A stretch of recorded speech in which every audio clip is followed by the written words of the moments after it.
How to fix BSNL SIM card network problem. तो दोस्तों आज की इस वीडियो में मैं आपको बताऊंगा कि कैसे आप अपने सिम कार्ड में नेटवर्क प्रॉब्लम को सॉल्व कर सकते हैं। तो दोस्तों जानने के लिए वीडियो को अंत तक ज़रूर देखिएगा। मैं आपको स्टेप बाय स्टेप बताऊंगा, एक भी स्टेप को ना छूट के वीडियो को अंत तक ज़रूर देखिएगा ताकि आप भी अपना सिम कार्ड प्रॉब्लम को जो है वो सॉल्व कर पाएंगे वीडियो के अंत तक। तो दोस्तों जानने के लिए वीडियो को अंत तक जरूर देखिए, साथ ही साथ दोस्तों चैनल को सब्सक्राइब कीजिएगा और यदि आप ऑनलाइन पैसे कमाना चाहते हैं तो वीडियो डिस्क्रिप्शन लिंक फॉलो कर सकते हैं। तो दोस्तों चलिए बिना देर किए हुए शुरू करते हैं। सबसे पहले तो दोस्तों आपको अपने मोबाइल के सेटिंग्स पे जाना है और सेटिंग्स पे जाने के बाद में दोस्तों यहाँ पे आपको अपने मोबाइल में शो होगा dual SIM and cellular network या फिर सिम मैनेजमेंट या फिर मोबाइल नेटवर्क या फिर नेटवर्क एंड इंटरनेट आपको शो होगा। ठीक है, बेसिकली आपको सिम कार्ड में जाना है। ठीक है, उसके बाद में दोस्तों यहाँ पे आपका जिस सिम कार्ड में आपको प्रॉब्लम आ रहा है, नेटवर्क का प्रॉब्लम आ रहा है, वो सिम कार्ड को आपको ठीक करना है। उसके बाद में दोस्तों सबसे पहले तो अपना सिम कार्ड को एक बार बंद कर दीजिए। ठीक है, एक बार बंद कर दीजिए सिम कार्ड को। उसके बाद में दोस्तों इसे आप फिर से ऑन कर दीजिए। कभी कभी क्या होता है कि दोस्तों हमारा टेक्निकल इशू होने की वजह से कभी कभी एनेबल और डिसेबल सिम कार्ड को ऑन कर देने से हमारा प्रॉब्लम सॉल्व हो जाता है। ठीक है, एक बार देखिएगा, यदि नहीं होता है कोई दिक्कत नहीं, आगे मैं आपको और भी आगे सेटिंग्स बताऊंगा।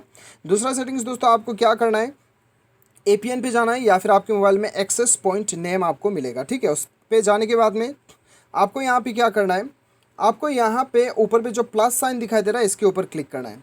प्लस साइन पे क्लिक करने के बाद में आपको यहाँ पे नया APN आपको क्रिएट करना होगा। ठीक है, तो नया APN मैंने ऑलरेडी क्रिएट करके रखा है। आपको क्या क्या भरना है वो मैं आपको यहाँ पे दिखा देता हूँ। तो दोस्तों यहाँ पे आपको भरना है APN पे आपको नाम पे इंटरनेट भरना है। उसके बाद में APN पे आपका जो भी सिम कार्ड है वो सिम कार्ड, जैसे कि एयरटेल है तो एयरटेल नेट, आपका BSNL तो BSNL नेट, जियो है तो जियो नेट, आपको इस प्रकार से आपको यहाँ पे सेट करना है। बाकी आपको proxy port, user name, password ये सारा नॉट सेट रखना है, लेकिन MCC आपको 405 रखना है, MNC 865 रखना है। ऑथेंटिकेशन टाइप आपको नॉट सेट रखना है। APN टाइप में डिफ़ॉल्ट यहाँ पे आपको मिल जाएगा सेलेक्ट करने के लिए, आप देख सकते हैं डिफ़ॉल्ट यहाँ पे कोमा SUPL कोमा XCAP आपको यहाँ पे देना है। और बाकी APN टाइप पे आपको यहाँ पे APN प्रोटोकॉल पे IPv4 बाय IPv6 देना है और APN रोमिंग प्रोटोकॉल पे भी आपको सेम देना है। ठीक है, और यहाँ पे बियरर पे मेन इंपॉर्टेंट जो है वो बियरर पे आपको यहाँ पे यदि आपका वोल्ट मोबाइल है तो आपको यहाँ पे वोल्ट LTA पे सेलेक्ट करना है, वरना आप यहाँ पे अनस्पेसिफाइड पे क्लिक कर सकते हैं। तो ये सारा होने के बाद में दोस्तों आपका नेटवर्क जो है वो काम कर लेना चाहिए। एक बार मोबाइल को रिस्टार्ट कर लीजिएगा। ठीक है, काम कर जाता है सही है, काम नहीं करता है फिर भी आपको दूसरा सेटिंग्स बताऊंगा। ये फाइनल सेटिंग्स रहेगा दोस्तों, ये सेटिंग्स के बाद में आपका प्रॉब्लम डेफिनेटली सॉल्व हो जाएगा। ठीक है, अभी आपको क्या करना है, देखिए सबसे पहले तो एक बार मोबाइल को एयरप्लेन मोड में आप ऑन कर दीजिएगा। उसके बाद में एयरप्लेन मोड ऑफ कर दीजिए, मोबाइल को एक बार रीस्टार्ट कीजिए। उसके बाद में अपना मोबाइल के सेटिंग्स पे आने के बाद में आप एडिशनल सेटिंग्स पे या फिर मोर सेटिंग्स पे चले जाइए। उसके बाद में एकदम नीचे आपको बैकअप एंड रीसेट का ऑप्शन दिखाई देगा, यहाँ पे आना है, रीसेट टू फैक्ट्री सेटिंग पे जाना है। ठीक है दोस्तों, लोकेशन थोड़ा बहुत अलग हो सकता है, हर मोबाइल में अलग अलग लोकेशन होता है, तो आप मैनेज कर लीजिएगा।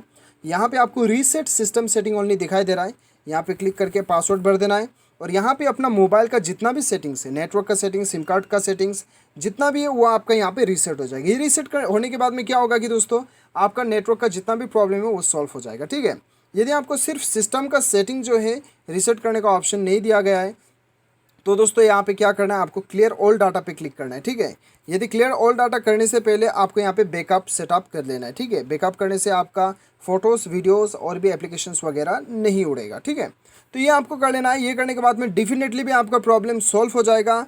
यदि दोस्तों फिर भी आपका प्रॉब्लम सॉल्व नहीं होता है, एक बार मोबाइल में आके आप सॉफ्टवेयर अपडेट भी चेक कर लीजिए। कभी कभी सॉफ्टवेयर अपडेट आने की वजह से जो है हम अपडेट नहीं करते, उसकी वजह से भी प्रॉब्लम आ सकता है। ठीक है, तो दोस्तों इस प्रकार से आप अपना प्रॉब्लम को सॉल्व कर सकते हो। उम्मीद करता हूँ कि वीडियो पसंद आया होगा। Thanks for watching.